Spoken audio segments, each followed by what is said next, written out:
Son d'un papel! Oh, my wiener.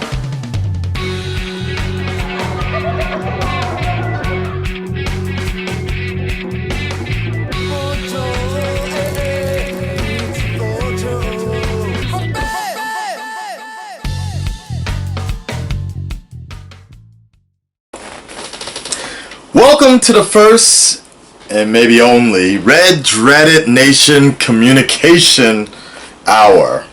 I don't know if it's going to go an hour, so probably not, guys. But anyways, I just got home, and I was going to take a shower and my usual thing before I start doing reactions or whatever. I unmonetize reactions, but I decided just to go ahead and get into this because I was emailing another reactor about this, and I figured I think it's time to talk to the Red Dreaded Nation because I've noticed my channel compared to other channels.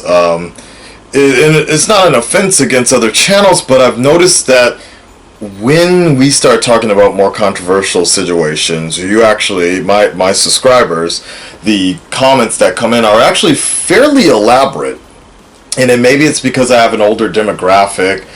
Which is why I have a smaller subscriber base. Maybe, but it's fine for me because this is what I've always wanted. This is the type of fan base that I wanted to. You know, I don't really want 30 to 40,000 kids on my channel, specifically for situations like these because I'm only really wanting to talk and deal with people that are, you know, a little bit older, have kind of seen some things, experienced, or just know how to conduct themselves, that would understand the situations that we're with right now. So that being out of the way, I wanted to talk to the Red Dreaded Nation, you guys, about this a bit with the last couple of days. And I didn't really rehearse anything here. I've been thinking about the grade A, under A, why reaction videos are shit, or reaction videos are shit.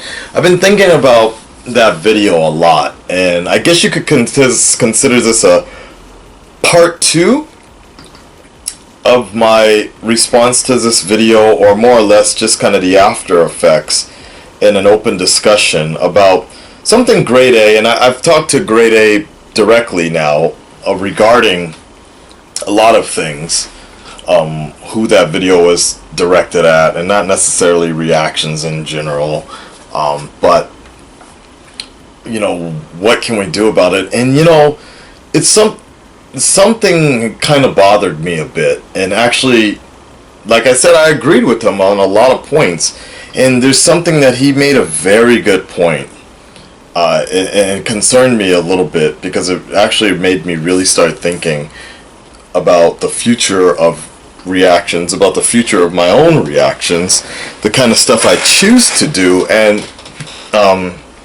the main point I was going to talk to you guys about is this. It's that in that video, later in that video, he does bring up there's a particular formula on how to sort of like get rich quick, so to speak, or get popular, get a lot of subscribers really quick. There is a particular formula that set individuals have been following, and it's basically doing reactions on really popular YouTube channels. And while you can go ahead and get more detail from watching the video yourself, the main point that kind of struck me that I really started thinking about last night was he said that, look, if I uploaded and if I reacted, quote unquote, the way he was like, if I reacted to a song and had the entire song up there, that it would get pulled like that, right? Or copyright ID. And he's like, if I uploaded just a piece of right in the corner here, right, of an entire movie, it would be pulled like that. And he was like, you know, why the fuck? He was like, why the fuck is YouTube allowing other people's content to be reacted upon in the little corner, in the full-fledged thing? And I actually had an argument because that actually made a lot of sense to me. I'm being completely honest. That made a lot of sense to me, and which was kind of funny because he actually had some of my content on his channel, and I was starting to feel the same way. I'm like, okay, and his was actually edited, but I'm like, he just jacked my entire video and put it up there, but not the entire, but he edited it. But I'm like, imagine if he had jacked my entire video and just put it right on his page, a little smaller, and just called it a reaction, right? And for some things it's fine, but then I really started thinking about this. I'm like, wait a second, you know, that's the last type of person that I want to become, the last type of YouTuber I want to be, getting famous off of ripping other YouTubers content. Like, could you imagine, like, you know, and this isn't how can I say, I don't think this is the case for every YouTuber, and a lot of YouTubers or a lot of smaller YouTube channels encourage you, for example, myself, Tyrone, or whatever, they want you to actually react to it because it gives them exposure. It's exposure that they want. It's exposure they need. But, you know, PewDiePie doesn't need any exposure, as the video kind of said.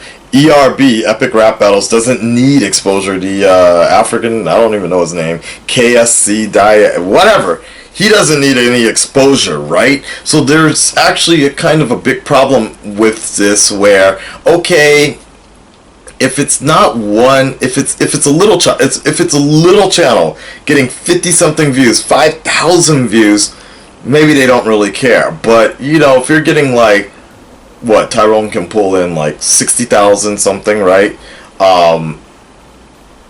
You know, 60,000 to 200 to almost like 1 million views or whatever, right?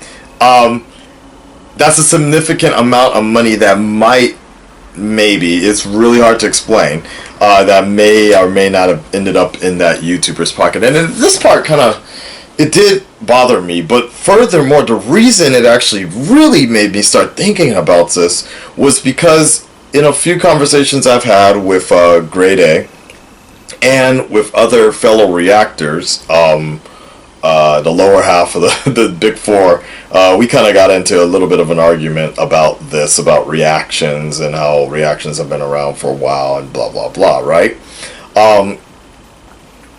And what I was going to, the issue here is what I was thinking about. It hit me today at lunch. What's really scary about this? First, the format. Here's the thing, the format. So this kind of get famous, popular quickly by reacting off of bigger YouTubers. This is a formula now that's being copied and cloned, and now when you just look at almost not every reactor, but a good amount of reactors, it's just the same shit like everybody's reacting to. Pentatonics, I haven't watched any of it, but ERB Pentatonics, I think, that African dude, KSI something, if he's African, I have no idea. I'm seeing like this trend of a lot of reactors who I like, a lot of them I actually respect, but they're all, one of my subscribers mentioned this a few months ago, is like, he's like, y'all are just drinking out the same pond, basically. Sharing the same shit and the same bacteria is floating around, right? And I started thinking about this a lot. This is kind of becoming a problem because it's their choice. I know they're doing it. A lot of them are reacting to it because it's a request. I get a lot of requests for these type of videos, but actually one of the biggest reasons I don't react to them is because everybody else is reacting to it, and I don't really think, a lot of them just may not even be for me, you know. A good example was the Kevin Feige video.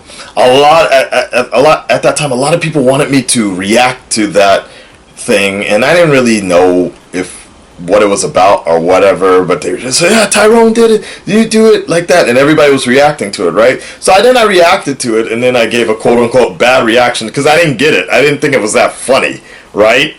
But Tyrone's reaction made it funny, right? So everybody got really hyped about that.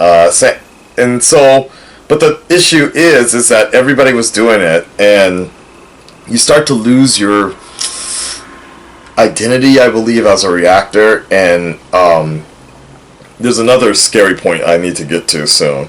But this is the main thing I was going to say.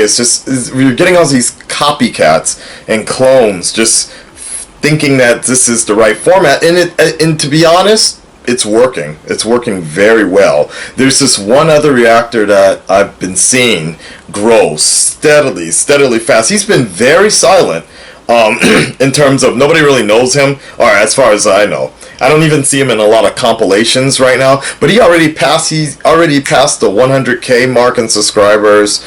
Granted, he has a gaming channel, a much more popular gaming channel, but maybe you can see that, I don't know, I'm speculating, but maybe he just happened to look and see how easy this formula is, and started another channel, and ended up getting this plaque, right?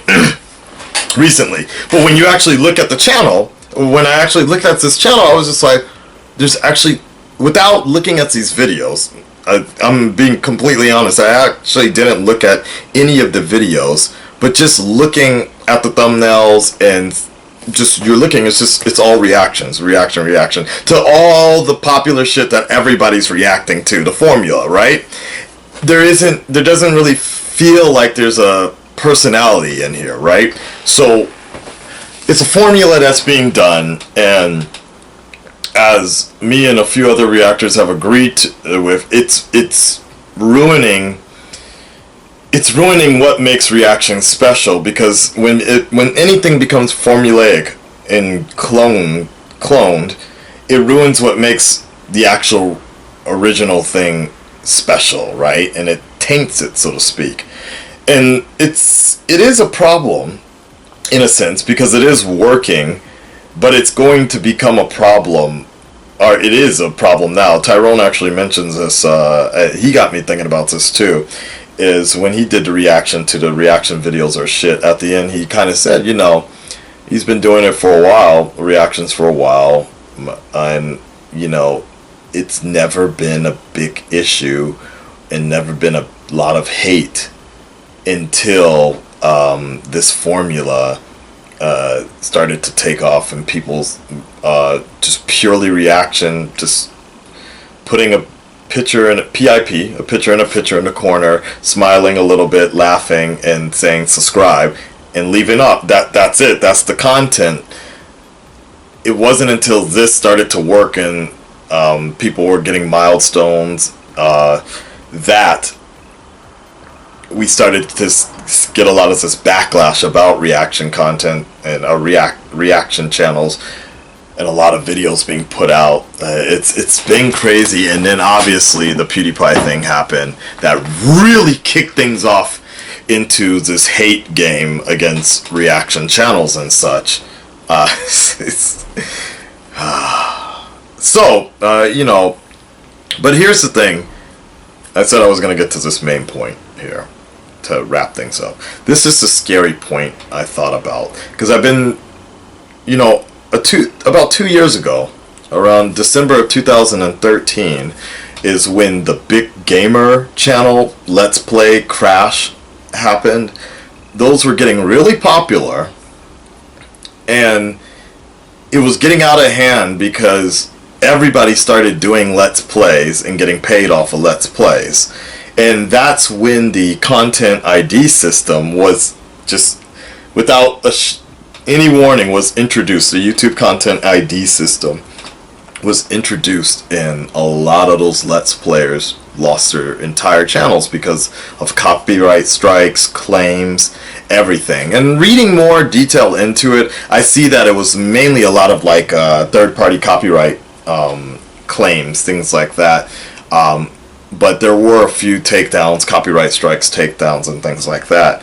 And it really got me thinking that history really might repeat itself, because what we're seeing now at this point in time, friends, from what I can tell, what I can see is that, you know, there was a peak, or, you know, all of us were separated, right?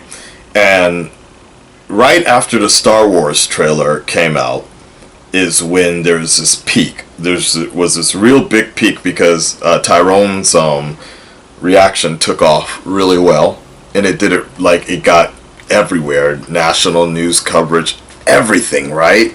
And so that one took off really well, and we started seeing more compilations, and more reactors started jumping in, or coming out of the woodwork, so to speak, right? And then we did Reactor Mania. Even at that time, it was still kind of small, though, right? Very small, because we had the big four: myself, Gator, Ryan, and Tyrone. At that time, believe it or not, all of us were under 100K. Even Tyrone didn't have 100K at that time. And he was around 70, I think? 70 or 90 or something. No, he was very low at that time. Still at that time. But he was growing pretty strong, if I remember correctly. But I remember, like, it was just at that time, right? And then when I was recruiting for Reactor Mania and the Reactor Rumble, everybody was like under 1,000K in terms of subscribers, okay? So it was only a few people, I think, that were like, I think one person, the guy that I mentioned earlier that just crossed 100K, I think, if I remember, I don't remember if that was him that I saw, but it might have been. He might have been like 2K or something like that. Maybe.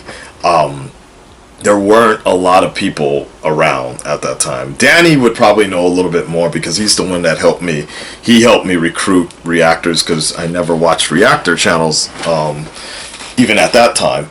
So then after Reactor Mania that happened, and then after a while, more and more, like, the more collaborations we did, the more and more I started noticing more channels coming out, and then obviously other people were introduced and challenges were made, and now we're at the formula started, and now we're at the situation that we're at now, right?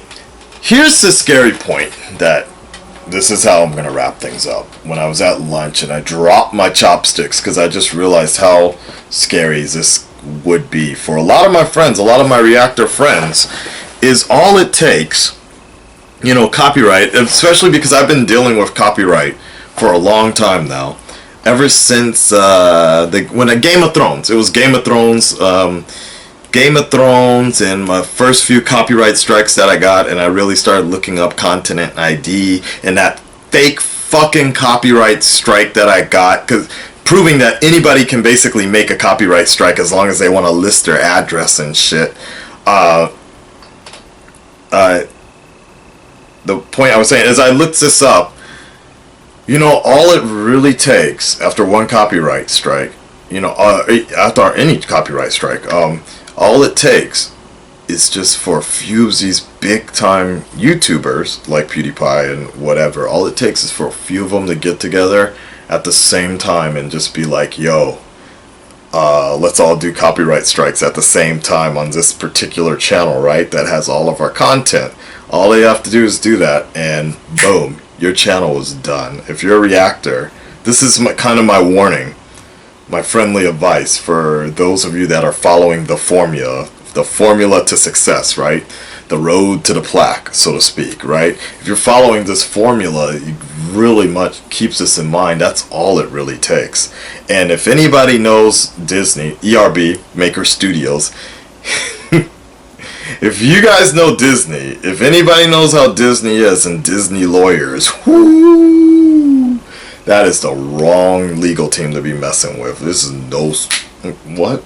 Boom, right? Luckily, they only do claim things opposed to straight takedowns. But goddamn, if you ever get on their bad side, that would be very scary, very scary. But I'm just saying, this is something that I just really thought about this, how scary this really is in terms of the world of reactions. It's like all it takes is 3 strikes and you're out. A lot of my friends have copyright strikes now, so really all it takes is 2 more, and that's it. One of the reasons Gator and Cooley had to bounce from their channel and start the Subto Bros channel is because of that scary reason. Like, that's all it takes is to be taken. This is a big risk reaction. So, and I was reading more and more about this with copyright and what happened with the Gamergate and all that. Angry Joe was really hit from this very hard, more financially if anything. The channel still survived, but I think most people would agree it's never been the same since then. It's never been the same since then. And I'm sure it really, not deteriorated, but it disheartened him.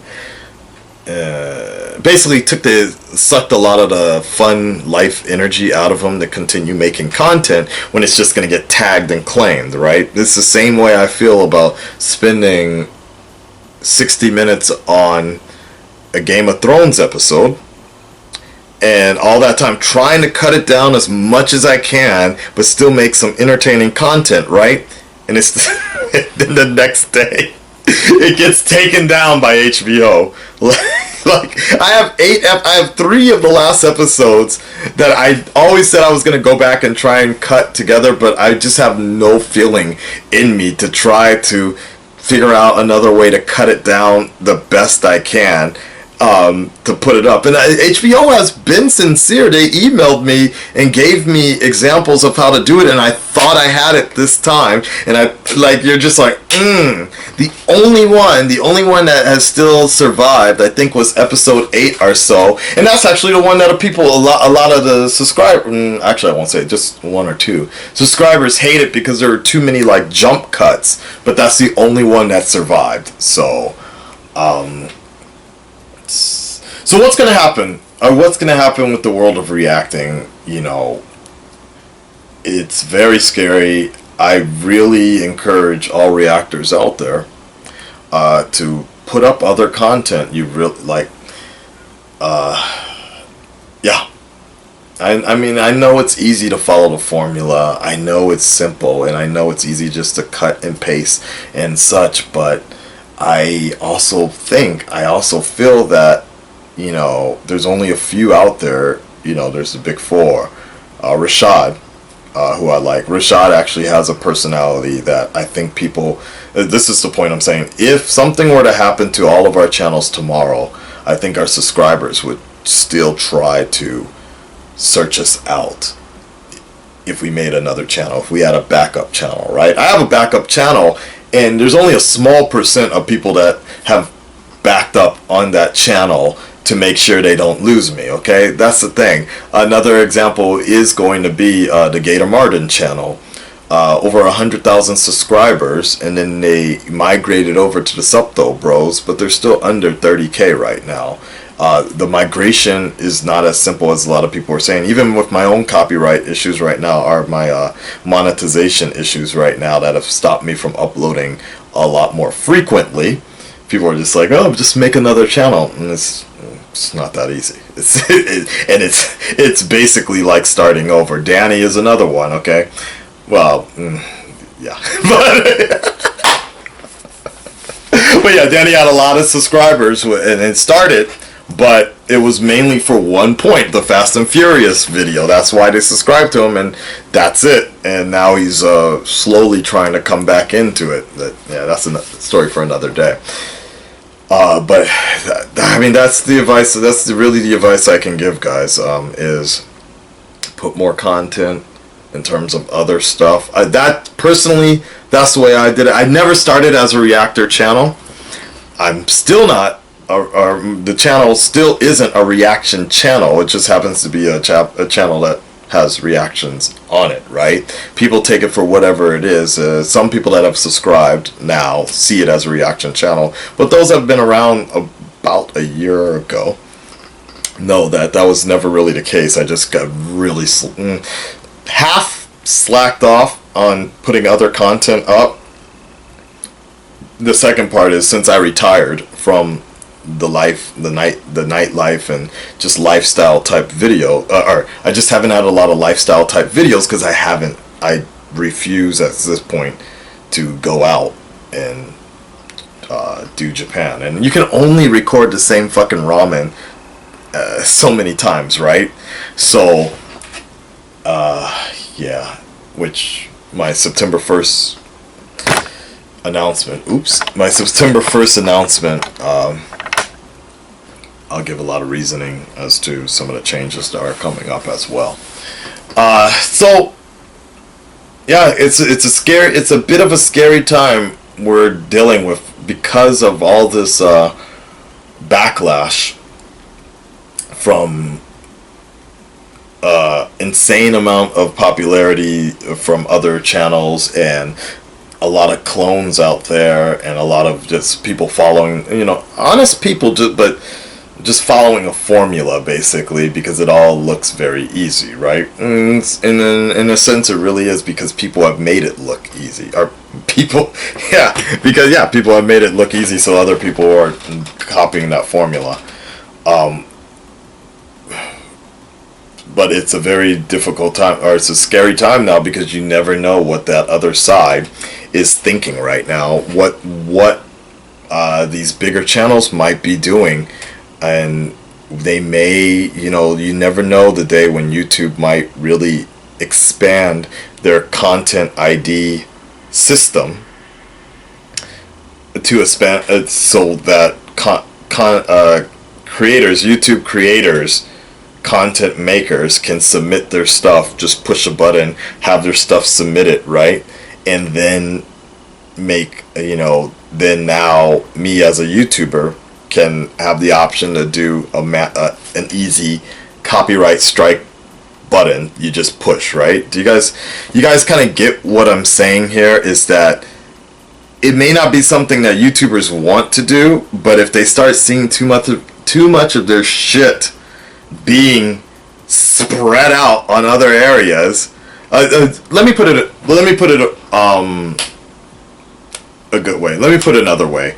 I thought was really good.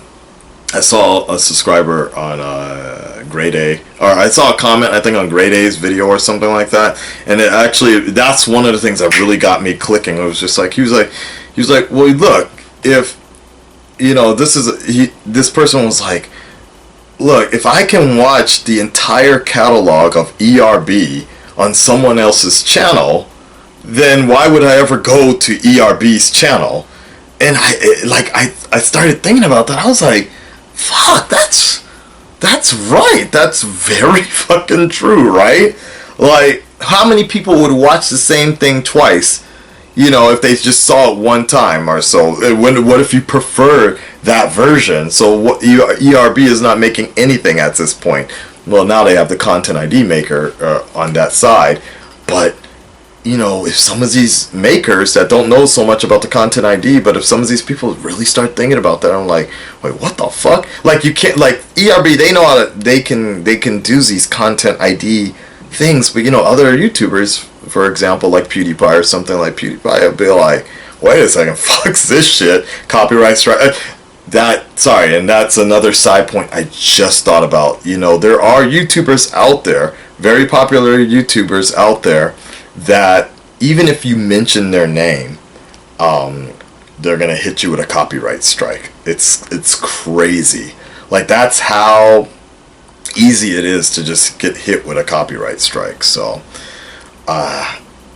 anyways, guys, Red Dreaded Nation, I want you to chime in on all if any of the points that I made here. What do you think has to happen? Please have a discussion below in the comments. I'd rather not you mention any YouTubers' names or anything like that, but I'd rather just keep it focused on this situation about the future of reaction videos. I'm fine with putting more edits into reactions. I'm personally rethinking a lot of the ways I'm going to approach reactions from here on out. Less big.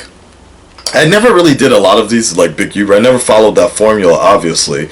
ERBs, I like ERBs, so I occasionally do them, and some of my best reactions and some of my best experiences have come from the ERBs that I've done, but not a lot. Most of them, no, actually. But the season finales, the last one I did was great. But the content ID thing is already on there, so that's fine, I guess. I guess. Yeah. Alright, guys, the Red Dreaded Nation communication segment is over on my side. I leave it up to you guys to discuss more. What do you think is going to happen for the future? What do you think Reactors can do to avoid their entire channel being taken away? do you think it's actually going to come down to that sooner than later? I personally think we haven't seen the end of this. I mean, it really started with PewDiePie's attention getting noticed, and after that, I saw so many other dickhead channels and such talking shit about reaction channels or whatever. Like, really, like the hate started to come out, and maybe envy or even jealousy for how easy it is for this to follow this formula and get silver plaques and what have you, right? I lost my train of thought here, but yeah. But I personally feel that it is going to, like, this isn't over. Like, I think we have yet to see. I think it's going to get a lot worse before it gets a lot better, and I think everybody needs to be ready for that. So make sure you subscribe to my backup channel. It's called Arkham Avenue. I don't have much on it right now, but if there ever is an issue, you know where you'll find me. Okay? I leave it up to you guys in the comments below. I'm out. Peace. Okay, sorry. Last thought I just had when I was doing some post-editing. Sorry. You know, so when I first started doing more reactions and such, it was all for just movie trailers or Batman-related sort of stuff, right? Things that I generally just enjoy doing. Thor, Batman, basically, you know, you get the point. Marvel movies and the Arkham game, right? And it never really occurred to me, as I'm sure with a lot of other people, like the other reactors, a lot of it started with Man of Steel, right? It never really occurred to them. The only thing we thought was it's just money. The movie people, the movie studios are going to, fuck you, take it, and they like just snatch whole channel, like straight up and shut down your entire channel. I think that's the only thing we ever thought of. But then it was fine, right? We just maybe sometimes would get claimed, and that was about it. But as a fan, just being a fan of those things, it was just like, okay, cool, let's just do it, right? And that's how a lot of us, I think, got started. We were just doing it for fun as fans, comic fans, right? God damn, I lost my fucking point, though. But, okay, now, fast forward to where we are now that, like, reactions have become, like, a legitimate business for some people, and like I said, the kind of God code, the cheat code formula, so to speak, where it's just react to everything opposed to just react to what you like. There's kind of a difference, right? Or react to everything and request. That's kind of the difference. There's the formula, the cheat code formula, the request, satisfying the request from the fans, right? And then just reacting to the kind of stuff you just want to react to, right? And so we're very much in uncharted territories at this point now, because we are losing a lot of reacting to just what we like as fans. And you can tell when there's kind of a slow season, when there's no E3 trailers for movies. Like, there's like a slow season where we're just now at this point, now there's like such of nothing going on, that now we're reacting to reactions of other reactors, right? And reactor roasts, things like that, right? So that was just the main point I was going to make, is the fact that we started as just kind of fans doing things as fans, and things that we just enjoy reacting to. I still do, for the most part, but I try to still make that the majority of what I want to watch. But now that's why it's very scary, because we use, like, for movies, there's pretty much a control. Movie trailers, it is promotion. Movie trailers don't mind reactions. They don't want to pay us, some of them, like WB.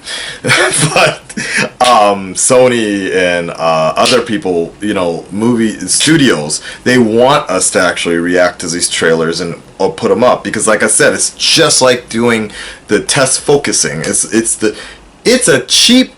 a way they save money doing test surveys and such to see how people, the focus groups, so to speak, right? So it was a little more controlled back then with movies and just movie trailers and game trailers and things like that. But when you start crossing the territory, that territory, and yeah, getting into other people's content in terms of like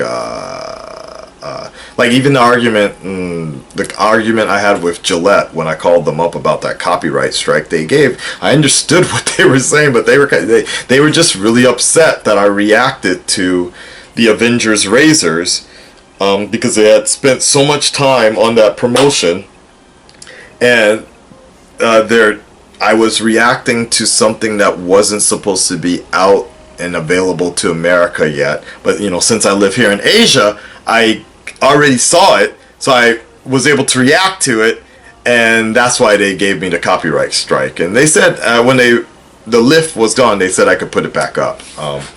But I'm too scared. Like I never put that reaction back up because I was too scared to even fuck with it anymore. But it made at least it fixed the Avengers issue for me, because every time I was watching the movie with Bruce Banner, like taking a shower, and I saw Gillette in the corner, I was just like, this is the reason I have that copyright strike right now. But now I feel better, and I went back to shaving. Sorry, I got sidetracked. Anyways, that was my little secondary point on the side, was it used to be a lot easier on the side. But anyways, chime in below. Thank you. Bye.